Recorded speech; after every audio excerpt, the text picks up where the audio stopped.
السلام علیکم ورحمۃ اللہ وبرکاتہ۔ مولا کائنات سیدنا علی المرتضیٰ رضی اللہ تعالی عنہ حضور کے سکے چچا جناب ابو طالب کے فرزند ارجمند ہیں۔ عمر میں حضور سے 30 سال چھوٹے ہیں۔ اللہ تعالیٰ نے حضور علیہ السلام کو جب اعلان نبوت کا ارشاد کیا تو جن خوش نصیب لوگوں نے سب سے پہلے اسلام قبول کیا ان میں نمایاں نام حضرت مولا کائنات سیدنا علی المرتضیٰ کا ہے۔ اس وقت ان کی عمر صرف 10 سال تھی۔ بچوں میں سب سے پہلے اسلام قبول کرنے کا شرف انہیں نصیب ہوا۔ آقا کریم علیہ السلام کے چچا زاد بھائی تھے، لیکن ایک موقع پہ حضور نے ان کو ارشاد کیا، انت اخی فی الدنیا والآخرہ، اے علی تو میرا دنیا میں بھی بھائی ہے اور آخرت میں بھی بھائی ہے۔ حضرت مولا کائنات کو حضور علیہ السلام نے مختلف جنگوں میں شرکت کا اعزاز بخشا۔ غزوہ تبوک کے موقع پہ آقا کریم نے ان کو مدینہ المنورہ میں پیچھے بطور امیر چھوڑا تو انہوں نے عرض کی، حضور آپ اپنے بھائی کو بچوں اور عورتوں میں چھوڑ کے جا رہے ہیں۔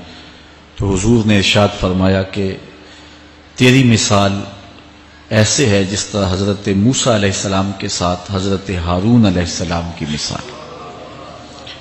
حضرت مولا کائنات کو حضور نے یمن کا حاکم اور امیر بنا کر بھی بھیجا تھا، اور ان کے ساتھ رشتے کی گہرائی یہاں تک ہی نہ رہی بلکہ حضور نے اپنی لاڈلی صاحبزادی حضرت سیدہ فاطمہ الزہرا رضی اللہ تعالی عنہا کا نکاح بھی حضرت علی المرتضیٰ سے ہی کیا۔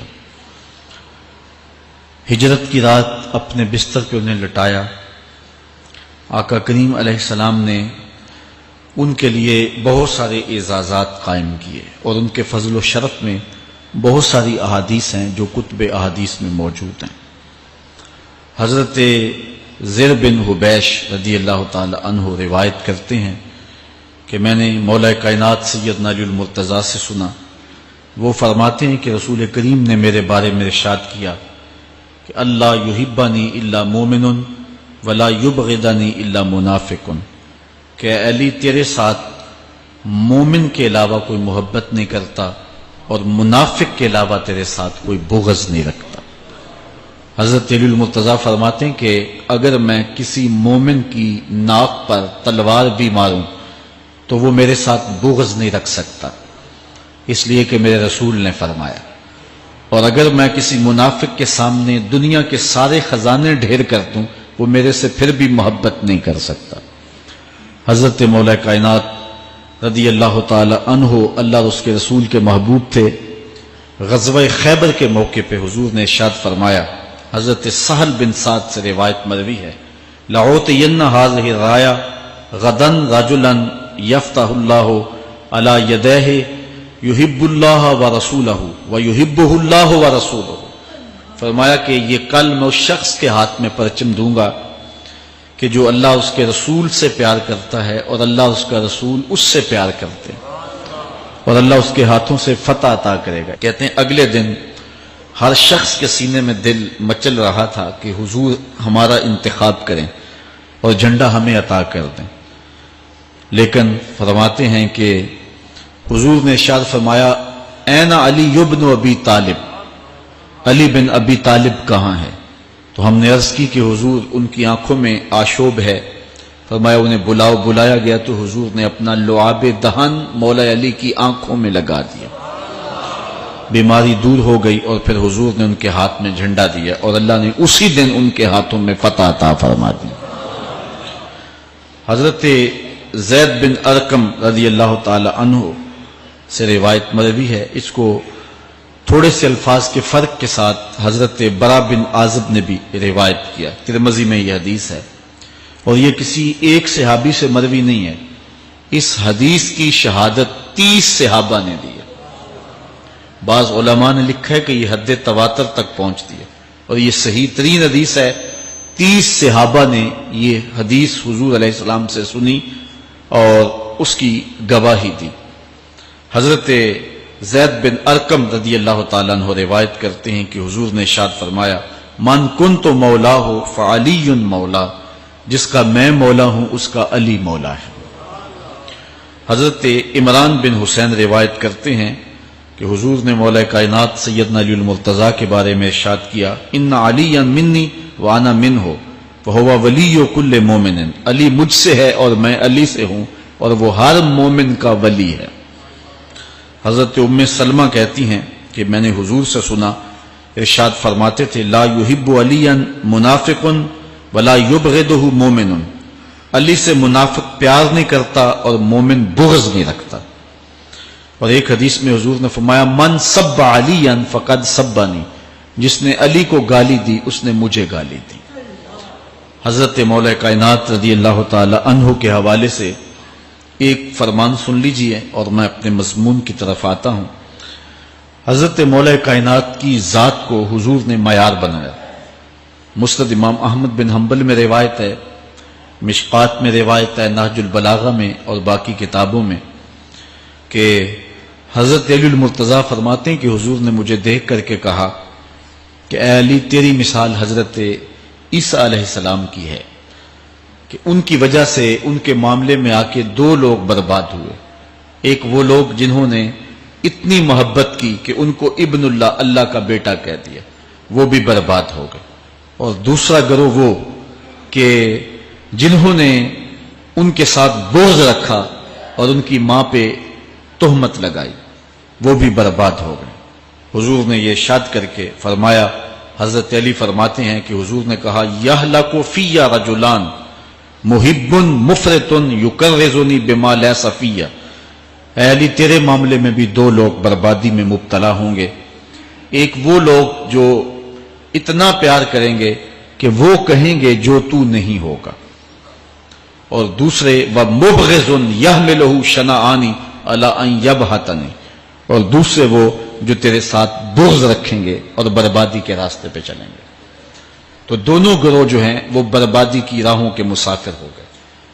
ایک نے محبت کی اور اس قدر محبت کی کہ وہ کہا جو حضرت علی نہیں تھے.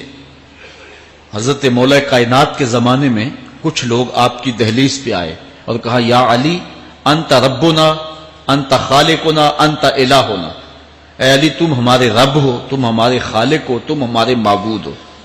تو حضرت علی المرتضیٰ نے فرمایا کہ استغفر اللہ، اللہ تعالیٰ جل شانہ ہی خالق ہے اور وہی مالک ہے اور وہی معبود برحق ہے. انہوں نے پھر یہ بات کہی تو جب تیسری مرتبہ کہا تو حضرت علی نے ان کی گردنیں کاٹ دیں.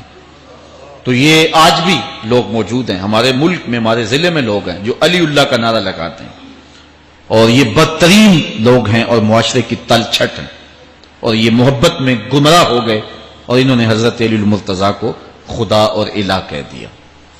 دوسرا طبقہ ہے جو حضرت علی المرتضیٰ کو الہ اور خدا تو نہیں کہتا لیکن انہیں نبیوں سے افضل مانتا ہے. بلکہ شیخ محدث دہلوی علیہ رحمہ نے تحفہ اثنا عشریہ میں باقاعدہ اس قول کو بیان کر کے اس کی تردید کی ہے کہ جو ایک طبقے کا خیال ہے کہ حضرت جبرائیل علیہ السلام کو نبوت دینے میں غلطی لگ گئی تھی، وہ دینی تھی حضرت علی کو اور دے گئے حضور کو، تو آپ نے اس کا رد کیا ہے. ایک طبقہ نبیوں سے حضرت علی المرتضیٰ رضی اللہ تعالیٰ عنہ کو افضل مانتا ہے، اور یہ طبقہ بہت سارا پایا جاتا ہے. میں نے اپنے ان کانوں سے جو ہے یہ باتیں سنی ہوئی ہیں اور آپ نے بھی سنی ہوئی ہوں گی کہ نبیوں سے حضرت مولا کائنات کو افضل مانتے ہیں، اور یہ بھی گمراہوں کا ٹولہ ہے. تیسرا طبقہ وہ ہے جو نبیوں سے افضل تو نہیں مانتا لیکن معصوم مانتا ہے. یہ گمان کرتا ہے کہ حضرت علی رضی اللہ تعالی عنہ بھی اس شان کے مالک ہیں جو معصومیت کی شان انبیاء علیہ السلام کو دی گئی. یہ 12 امام اور 14 معصوم کا لفظ آپ نے سنا ہوگا. ہمارے جاہل مولوی بھی بول دیتے ہیں بعض کا، معصوم صرف انبیاء کی ذوات ہیں. اولیاء اہل بیت محفوظ ہیں، معصوم نہیں ہیں. معصوم صرف ذوات انبیاء ہیں اور یہ انہی کا اعزاز ہے، ان کے علاوہ یہ اعزاز کسی اور کو حاصل نہیں ہو سکتا. چوتھا طبقہ وہ ہے کہ جو حضرت علی المرتضیٰ رضی اللہ تعالی عنہ کو حضرت ابو بکر و عمر رضی اللہ تعالی عنہما سے بھی افضل مانتا ہے۔ خود مولا کائنات نے فرمایا کہ جو لوگ مجھے شیخین سے افضل کہتے ہیں میں ان کے اوپر وہ حد جاری کروں گا جو ایک جھوٹے پہ جاری ہوتی۔ حضرت محمد بن حنفیہ کہتے ہیں جو حضرت مولا کائنات کے بیٹے ہیں کہ میں نے اپنے باپ علی سے پوچھا کہ اس امت میں سب سے افضل شخص کون ہے؟ قال ابو بکر، کہا امت میں سب سے افضل شخص کا نام ابو بکر ہے۔ کہتے ہیں میں نے کہا ثم من، پھر کون؟ قال عمر، تو کہا حضرت عمر رضی اللہ تعالی عنہ۔ تو یہ ان کا اپنا عقیدہ ہے۔ یہ کہا جاتا ہے کہ حضرت علی رضی اللہ تعالی عنہ کا حق غصب کر لیا گیا۔ حضرت علی خود فرماتے ہیں کہ اگر حضور نے میرے بارے خلافت کی وصیت کی ہوتی تو میرے پاس صرف ایک تلوار اور ایک چادر بھی ہوتی تو میں آخر دم تک لڑتا۔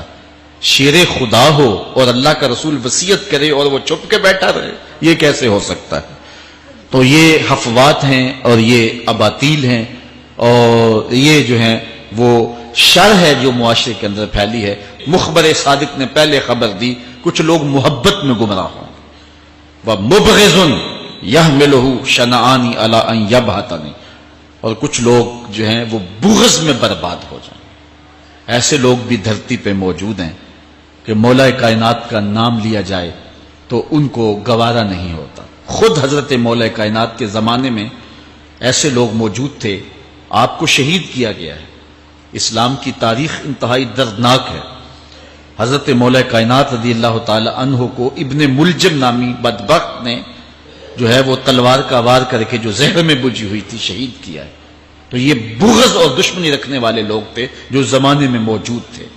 ایک طرف ایسے تھے جو الہ اور معبود کہتے تھے، اور آپ جانتے ہیں کہ حضرت علی المرتضیٰ رضی اللہ تعالی عنہ کی قبر لوگوں کی نظر سے چھپا کے بنائی گئی، اس ڈر سے کہ لوگ آپ کی قبر کو اکھیڑ نہ دیں، کیونکہ خارجی اس قدر جو ہے وہ زور آور ہو گئے ہوئے تھے۔ اسلام کی تاریخ دردناک ہے۔ حضور علیہ السلام فرماتے ہیں جتنے دکھ مجھے دیے گئے کسی کو نہیں دیے گئے، کسی نبی کو نہیں پہنچے۔ حضرت صدیق اکبر رضی اللہ تعالیٰ عنہ کی 2 سال 2 ماہ 8 دن دور خلافت آپ کا زمانہ دیکھیں، ٹکنے نہیں دیا گیا، سازشیں، مصائب، اعلان۔ حضرت سیدنا عمر رضی اللہ تعالیٰ عنہ کو شہید کیا گیا۔ حضرت عثمان غنی رضی اللہ تعالیٰ عنہ پہ 40 دن پانی بند رکھا گیا اور پھر انہیں شہید کیا گیا۔ حضرت مولا کائنات شہید کیے گئے۔ حضرت امام حسن کو زہر دیا گیا۔ حضرت امام حسین کو بچوں کے سامنے ذبح کر دیا گیا۔ حضرت امام اعظم ابو حنیفہ کی وفات جیل میں ہوئی ہے۔ امام احمد بن حنبل کے بدن پہ اتنے کوڑوں کے نشان تھے کہ جب قمیض اٹھاتے تھے تو ہر جگہ کوڑوں کے نشان ہی نظر آتے۔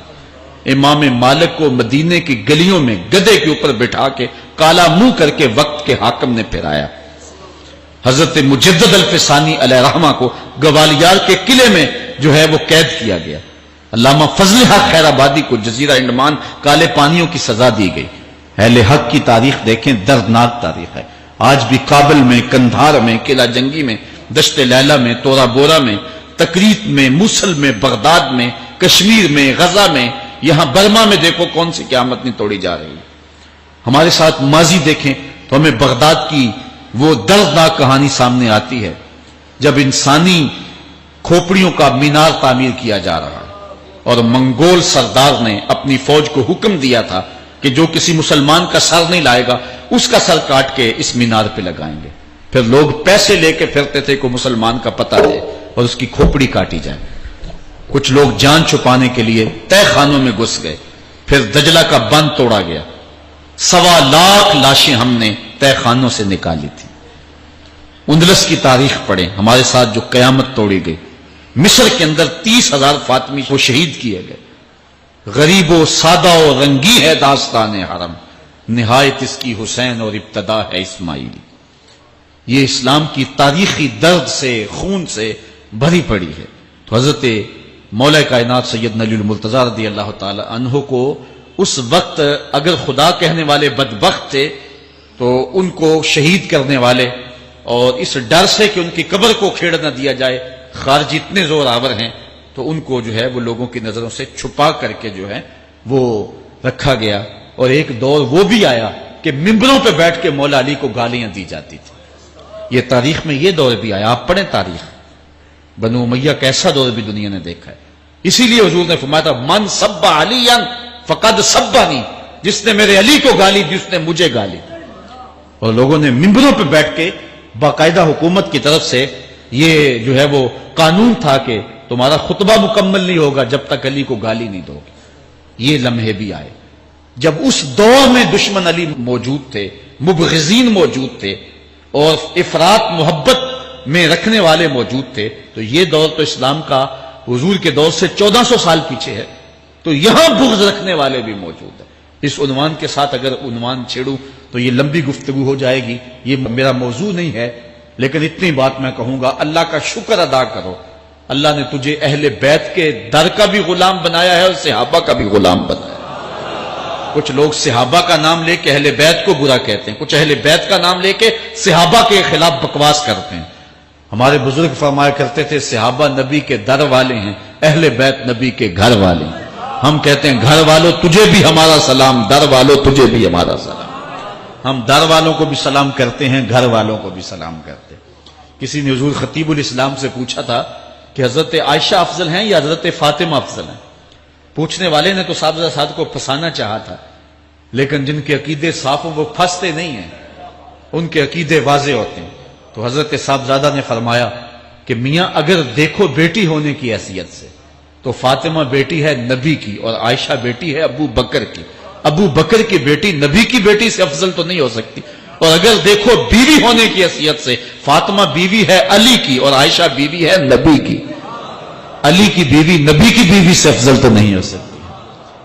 تو یہ اپنے عقیدے کو واضح کر دیا. اللہ آپ کو سلامت رکھے اور حق کی راہوں کا مسافر رکھے. آج کا عنوان ہے حضرت مولا کائنات کے اقوال حکمت، ان کی زندگی کا نچوڑ. اللہ نے بصیرت کا جو نور اور جو ہے وہ دانش اور فہم و ادراک کے جو اجالے مولا کائنات کو دیے تھے وہ انہی کا مقصود ہے. ایک ایک بات سے نور نکلتا ہے، اور اللہ قرآن میں فرماتا ہے جس کو حکمت عطا کر دی گئی اس کو خیر کثیر عطا کر دیا گیا. حکمت وہ اس بات کو کہتے ہیں کہ جس کو لوگ نقل کریں اور جس سے فائدہ حاصل ہو. حضرت مولا کائنات کی باتوں کو لوگوں نے لکھا، یاد کیا اور آگے منتقل کیا. آج سارا دن اور گزشتہ شب حضرت مولا کائنات کے بہت سارے فرامین کو پڑھا ہے، سینکڑوں کے اعتبار سے مختلف کتب سے کھنگالا ہے. اور جس طرح وہ ایک مکھی شہد نچوڑتی ہے کہ ایک ایک پھول پہ بیٹھ کر کے رس تیار کرتی ہے، ایک شہد آپ کے لیے تیار کیا ہے اور آج کی مجلس میں آپ کی نظر کرنا چاہ رہا ہوں. اور دیکھیے کہ مولا کائنات حکمت کے کیسے دروازے ہیں. اسی لیے حضور نے فرمایا آنا دار الحکمت و علی بابها، آنا مدینۃ العلم و علی بابها. میں حکمت کا گھر ہوں، علی دروازہ ہے. میں حکمت کا شہر ہوں، علی اس کا دروازہ ہے. تو شریف لوگ شہر میں دروازے کے راستے ہی جایا کرتے ہیں. دیواریں پھلانگ کر کے جانا شریف لوگوں کا شیوا نہیں ہوتا ہے. علم کی خیرات لینی ہے تو مولا علی کی دہلیز پہ آنا ہوگا. حضرت مولا کائنات فرماتے ہیں میں نے اپنے ارادوں کی شکست سے اپنے رب کو پہچانا ہے. جو میں منصوبہ بندی کرتا ہوں نتیجہ یہ نکلے گا، میرا خیال ہوتا ہے یہ ہوگا، لیکن ایسا نہیں ہوتا. ہوتا وہ ہے جو رب کو منظور ہوتا. اس لیے میں اپنے ارادوں کی شکست سے اپنے رب کو پہچانا ہے. حضرت مولا کائنات زندگی گزارنے کا ڈھب، اسلوب اور طریقہ بتا رہے ہیں. سنو، فرماتے ہیں خالط الناس مخالطتاً ان متتم معها بقوا وان عشتم ہنوا الیکم. لوگوں کے ساتھ ایسی زندگی گزارو کہ اگر تم مر جاؤ تو لوگ روئیں کہ کوئی قیمتی متاع کھو گئی، اور اگر تم زندہ رہو تو لوگ تمہاری صحبت کے مشتاق رہیں، تمہاری مجلس میں بیٹھنے اور تمہارے پاس آنے کی آرزو اپنے سینے میں رہے. مرو تو زمانہ تڑپے، تمہاری موت پہ لوگوں کے سینے میں دل دہل جائے، اور جیو تو لوگ تمہاری خدمت میں حاضر ہونا اپنے لیے ایک سعادت مندی سمجھے. مولا کائنات رضی اللہ تعالی عنہ دشمن پر طاقت پانے والے کے لیے ایک نصیحت کرتے ہیں. فرماتے ہیں اذا قدرت علی عدوک فاجعل العفو عنہ شکرا للقدرت علیہ. جب تو دشمن پر غالب آ جائے تو دشمن پر غالب آنے کا شکریہ کیا ادا کرنا ہے. دشمن ایک بہت بڑی مصیبت ہے، لیکن دشمن زیر دام آ گیا اور وہ تیرے قابو میں آ گیا اور اس کا سر تیرے پاؤں تلے ہے۔ اب اللہ کا شکر اس حال میں کہ مالک تو نے دشمن پر مجھے غلبہ دیا، طاقت دی، تو شکر کیا ہے؟ تو حضرت مولا کائنات فرماتے ہیں دشمن پر غالب آنے کا شکریہ یہ ہے کہ دشمن کو معاف کر دو۔ یہ بڑے لوگوں کا شیوا ہوتا ہے، جب دشمن قابو آ جائے تو پھر اس سے درگزر کرنا، یہ اللہ تعالیٰ کا شکر ادا کرنا ہے، یہ اللہ تعالیٰ جل شانہ کی اس کرم نوازی کا شکریہ ادا کرنا ہے۔ زہد کیا ہے؟ حضرت مولا کائنات رضی اللہ تعالی عنہ کا ایک 4 لفظی فرمان سنیے، اور زہد کی تعریف کتنی خوبصورتی کے ساتھ کی۔ فرمانے لگے افضل الزہد اخفاء الزہد، بہترین زہد یہ ہے کہ زہد کو پوشیدہ رکھا جائے، بہترین زہد یہ ہے کہ زہد کو پوشیدہ رکھا جائے۔ ہم تو اپنی عبادتوں، اپنی نیکیوں، اپنی سماجی خدمات کے اشتہار چھپواتے ہیں نا۔ وہ کسی زمانے میں ہم سنتے تھے نیکی کر دریا میں ڈال، اور اب کہتے ہیں نیکی کر اخبار میں ڈال۔ یہاں زہد، ترک دنیا، اللہ تعالیٰ کی عبادت کا جو ذوق بندے کو نصیب ہوتا ہے، وہ بہترین اور افضل زہد کیا ہے؟ کہا زہد کو پوشیدہ رکھنا، یہ افضل زہد ہے۔ حضرت مولا کائنات کا ایک اور فرمان سنیے، اشرف الغنا ترک المنا، بہترین دولت مندی کیا ہے؟ جس کے پاس مربے زیادہ ہیں، جس کے پلازے زیادہ ہیں، جس کا بینک بیلنس زیادہ ہے، جس کے پاس جو ہے وہ بہت ساری دولتیں ہیں، سونا اور چاندی کے انبار ہیں، کون سب سے زیادہ دولت مند ہے؟ افضل دولت مندی کیا ہے؟ تو حضرت مولا کائنات فرماتے ہیں کہ افضل دولت مندی یہ ہے کہ آرزویں ترک کر دی جائیں، ورنہ کھرب پتی بھی بندہ ہوگا تو اس کو چین نہیں آئے گا، قرار نہیں آئے گا، حل من مزید اس کی تباہ میں ہوگا۔ چونکہ آنکھیں نہیں رجتی، پیٹ بھر جاتا ہے، آنکھیں نہیں بھرتی۔ کوزائے چشم حریصاں پر نشد، تا صدف کانے نشد پر در نشد۔ اس لیے حضرت مولا کائنات فرماتے ہیں بہترین غنا اور دولت مندی کیا ہے؟ کہ بندے کی آرزویں ختم ہو جائیں۔ اقبال کہتا ہے تیری دعا ہے کہ ہو میری آرزو پوری، تیری دعا ہے کہ ہو میری آرزو پوری، میری دعا ہے کہ تیری آرزو بدل جائے، میری دعا ہے کہ تیری آرزو بدل جائے۔ تو یہ بہترین غنا ہے کہ بندے کی آرزویں مختصر ہو جائے، ورنہ انسان جس حالت میں بھی ہو وہاں مطمئن نہیں ہوتا۔ کروڑ پتی ارب پتی کو دیکھتا ہے، ارب پتی کھرب پتی کو دیکھتا ہے، کھرب پتی اپنے سے آگے دیکھتا ہے۔ اس لیے جب آرزویں مختصر ہوں گی تو بندہ جس حالت پہ بھی ہوگا راضی ہوگا، اور بندہ اپنی حالت پہ راضی ہو جائے تو یہ اللہ کی رضا کا سبب ہے۔ حضرت مولا کائنات کا ہی ایک قول ہے، جو اللہ کے عطا کردہ تھوڑے رزق پہ راضی ہو گیا، اللہ تعالیٰ قیامت کے دن اس کے تھوڑے عملوں پہ راضی ہو جائے۔ یہ اللہ کی کرم نوازیوں کے رنگ ہیں۔ حضرت مولا کائنات کی ایک اور حکمت آمیز بات سنیں، فرما رہے ہیں سیئات تسوء کا خیر عند اللہ من حسنۃ توجب کا، وہ برائی جو تجھ کو پریشان کر دے، دکھی کر دے، اذیت میں مبتلا کر دے، وہ گناہ جو تیرے ضمیر پہ بوجھ بن جائے، تو اپنے آپ کو حقیر سمجھنے لگ جائے، چھوٹا سمجھنے لگ جائے، گناہگار سمجھنے لگ جائے، جس برائی سے تجھے دکھ پہنچے وہ اس نیکی سے بہت اچھا ہے وہ تیرا برائی کرنا جو تجھے تکبر میں مبتلا کر دے۔ جس نیکی سے تو متکبر ہو جائے، انسان کو انسان نہ سمجھے، مخلوق کو کیڑے مکوڑے سمجھے، اپنے سجدوں پہ ناز کرے، ان سجدوں سے وہ برائی بہتر ہے جو تیرے اندر عجز پیدا کر دے، تیرے اندر نرمی پیدا کر دے، تیرے اندر جو ہے وہ ایک رکت پیدا کر دے۔ وہ برائی جو ہے وہ اس نیکی سے بہتر ہے۔ حضرت مولا کائنات کا ایک اور فرمان دیکھیے، لا غنا کل عقل ولا فقر کل جہل ولا میراث کل ادب ولا ظہیر کل مشاورہ۔ کتنی خوبصورت باتیں ارشاد فرمائیں۔ فرمایا عقل جیسی دولت کوئی نہیں، عقل جیسی دولت کوئی نہیں ہے، اور جہالت جیسی غربت کوئی نہیں۔ جو شخص جاہل ہے وہ کروڑوں میں بھی کھیلتا ہے تو وہ غریب ہے۔ اللہ نے عقل کا چراغ دیا ہے تو اس کے پاس دولت نہیں بھی ہے تو عقل بہت بڑی دولت ہے۔ تیسری بات، ولا میراث کل ادب، اور ادب جیسی وراثت کوئی نہیں۔ ایک بندے کو ادب کی دولت مل گئی تو اس کو سب کچھ مل گیا. آج جس دور میں ہم جی رہے ہیں اس دور